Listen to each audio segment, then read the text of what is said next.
RRB, l'invité du matin. Et ce matin, nous sommes avec Robert Racapé, le coordinateur du Téléthon sur le territoire. Bonjour. Bonjour. Merci d'être avec nous ce matin. Alors c'est vrai que c'est le lancement traditionnel par la table de l'amitié qui est organisé ce week-end par le Lions Club Deliciosa du Mont d'Or. C'est en quelque sorte vraiment l'ouverture, ça donne le là du Téléthon sur le territoire. Oui, même si on est en préparation depuis un certain temps, la première animation, effectivement, ça va être la table de l'amitié qui devrait réunir pas mal de personnes samedi soir à l'hippodrome Henri Millard. Donc ça se passe comment la table de l'amitié, même si c'est un rendez-vous qui est connu des Calédoniens, si on veut s'y rendre, comment ça se passe? Eh bien, il faut d'abord s'inscrire auprès des Lions Club Deliciosa et puis, bien, il faut venir à l'hippodrome Henri Millard où là, vous avez des tables qui sont à disposition suivant le nombre de personnes que vous êtes, des chaises, et vous venez avec votre pique-nique, vous venez avec votre glacière, votre apéritif non alcoolisé si possible. Enfin, on vient avec tout ce qu'on a besoin, et puis c'est convivial, on peut amener des amis, on peut discuter. Il y a des animations également qui sont mises en place par le Lions Club Deliciosa. Toujours une bonne ambiance? Toujours une bonne ambiance, oui, bien sûr. Alors, c'est la reprise des animations du Téléthon après une année 2021 compliquée. Je suppose que vous avez hâte de retrouver les Calédoniens et les Calédoniennes. Oui, tout à fait. L'année 2021 a été compliquée compte tenu qu'on était en période sanitaire difficile, période électorale, donc ce qui fait que beaucoup d'animations sur l'ensemble du territoire n'ont pas pu être organisées, n'ont fonctionné l'année dernière que le 36-37 au centre de promesse et les Forces Lyon gérées par les Lions Club de Nouvelle-Calédonie. Vous avez réussi quand même à récolter suffisamment de dons l'année dernière ou Suffisamment, c'est jamais assez, mais l'année dernière, nous avons quand même réussi à récolter presque 10 millions contre 13 millions, 14 millions l'année précédente, mais c'est les animations qui nous manquaient. Mais bon, on ne va pas se plaindre, l'année était quand même satisfaisante et on souhaite cette année retrouver la normale et retrouver les chiffres des années précédentes. Alors justement, là, il y a les animations qui vont être remises en place. Qu'est-ce qu'on va retrouver cette année, par exemple? Bien, dans les animations qui se mettent en place, il y a eu des animations qui ont déjà eu lieu à la mairie de Koumac. Il y a un tournoi de belote par le Lions Club Grand Large qui va avoir lieu le 5 novembre. Il y a l'OCCE, la Caisse des écoles, qui fait une animation avec les collèges et les écoles à l'hippodrome Henri Millard le 19 novembre. La Ligue de bowling qui organise aussi un tournoi au bowling du Pacifique. Les écoles Saint-Jean-Baptiste de Vallée des Colons, l'école Saint-Joseph de Cluny. L'école du Midi-Pôle avec les petits pansements du cœur. Il y a également le centre pénitentiaire de Nouméa qui participe également au Téléthon. Et puis il y a encore et pas le terme qu'il faut employer, mais il y a l'Union des sapeurs-pompiers qui fait une nouvelle animation cette année et qui a décidé de faire le tour de Calédonie à pied sur le 13, 14 et 15 décembre. Et qui s'arrêteront dans tous les endroits où il y a une caserne de pompiers et qui récolteront des fonds pour le Téléthon. Donc c'est une animation qui sera très importante parce que faire le tour de Calédonie en vélo et avec des relais, ça va être encore quelque chose d'intéressant. Alors, toujours des gens motivés pour s'impliquer pour le Téléthon? Oui, toujours. Le Téléthon a été initié ici en Nouvelle-Calédonie il y a 28 ans par les membres du Lions Club.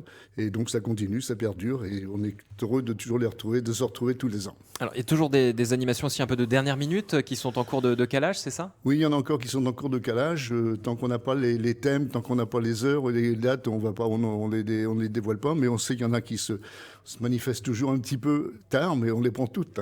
Alors, comment ça se passe quand quelqu'un veut organiser un événement en faveur du Téléthon? Eh bien, il suffit de prendre le contact avec la coordination, en ce qui me concerne, c'est moi. Et puis, à ce moment-là, on fait un contrat. On signe un contrat d'engagement pour savoir ce qui se passe. C'est pas du tout un contrôle, c'est pas un contrat qui engage particulièrement les gens, mais ça permet aussi de connaître les gens qui font cette animation, ce qu'ils envisagent de faire, de pouvoir le médiatiser aussi. Alors, les Calédoniens se mobilisent, ils sont généreux chaque année. Comment c'est ventilé ensuite les dons? On parlait de 13 millions en règle générale, 10 millions un peu moins l'année dernière, mais ensuite ça part vers la métropole, c'est ça? Et ça nous revient un peu différemment? Alors oui, c'est vrai, les dons partent vers la métropole puisque c'est centralisé au niveau de l'AFM, puisque vous savez que les dons qui sont récoltés sur l'ensemble du Téléthon servent pour plus de 80% à la recherche. Donc c'est centralisé pour que la recherche soit efficace, il faut que ce soit centralisé au même endroit. Mais les dons qui sont faits en Nouvelle-Calédonie, on peut aussi quand même avoir un retour. Et cette année, entre autres, l'AFM de Métropole nous a accordé un complément de financement pour un fauteuil d'un handicapé qui a déjà eu un fauteuil on avait déjà participé au financement. Mais sa morphologie changeant, il a besoin d'avoir un fauteuil plus adapté. Et nous allons pouvoir participer pour une somme de 1 600 000 francs au complément de financement de ce fauteuil-là qui devrait être en place février ou mars de l'année prochaine. Ça veut donc dire que l'argent que l'on donne en Nouvelle-Calédonie, il y a des possibilités de le faire revenir sous des dossiers qui nous sont donnés. Et évidemment, c'est très important pour les familles. Oui, parce que lorsque vous prenez le cas d'un fauteuil électrique tel que celui que nous allons participer, c'est un fauteuil qui doit coûter entre 3 millions et 3,5 millions. Et souvent, les familles qui sont concernées n'ont pas les moyens après avoir les parts de CAFAT ou d'autres, ou de mutuelles, les nôtres également, il reste une part, il pourrait rester une part qui est importante que les gens ne sont pas capables d'assumer. Et on le comprend. Alors rappelons peut-être un petit peu le Téléthon, ça fait des années que ça dure, mais on en est où aujourd'hui de la recherche sur ces maladies ? Bien, la recherche avance, hein. C'est vrai que c'est pas toujours d'une manière spectaculaire, mais les essais sur certaines maladies sont très avancés. Il y a des phases qui sont en phase terminale et qui montrent les améliorations de la personne. Ça ne veut pas dire qu'on guérit toutes les maladies, mais au moins on peut améliorer la situation des personnes et leur environnement familial. Mais ça avance fortement. 80% donc des dons, je disais, c'est cher à la recherche. Et actuellement, sur des maladies comme la myopathie de Duchenne, qui est une maladie neuromusculaire, les essais sont très avancés et on peut avoir des espoirs je dis toujours pas de guérison forcément tout de suite, mais au moins d'amélioration de la situation et de pouvoir avoir des enfants qui pourront vivre presque normalement et plus longtemps. Ça concerne combien de personnes en Calédonie, la myopathie ? Alors, dernièrement, il y a eu une consultation d'un médecin de métropole qui fait partie de l'Institut de myologie et qui a fait des consultations aussi bien sur des maladies neuromusculaires ou que des maladies apparentées. Il a rencontré 60 personnes, 60 cas durant la semaine où il était. Alors, il s'avère qu'il y en a certainement beaucoup plus. Mais ça fait partie également de notre rôle d'essayer que les gens nous connaissent et puis se faire connaître pour que s'ils ont des besoins, on peut éventuellement y participer. Justement, au-delà des animations, votre rôle, c'est aussi d'accompagner les personnes malades ? Oui, il y a une coordination, ce qu'on appelle une association AFMNC, qui est en rapport, qui est un peu en sommeil pour le moment, mais qui est en rapport autrement avec tous les pouvoirs publics et les associations handicapées et autres pour pouvoir détecter des cas et intervenir dans la mesure du possible. Quels sont les besoins, les difficultés rencontrées par les personnes touchées par la maladie ? Bien, c'est souvent les agencements de mobilité, hein, des fauteuils ou électriques ou pas électriques. Ça peut être aussi des aménagements de maisons. Il y a toute une panoplie pour rendre la facilité à ces gens qui ont des maladies neuromusculaires ou maladies rares.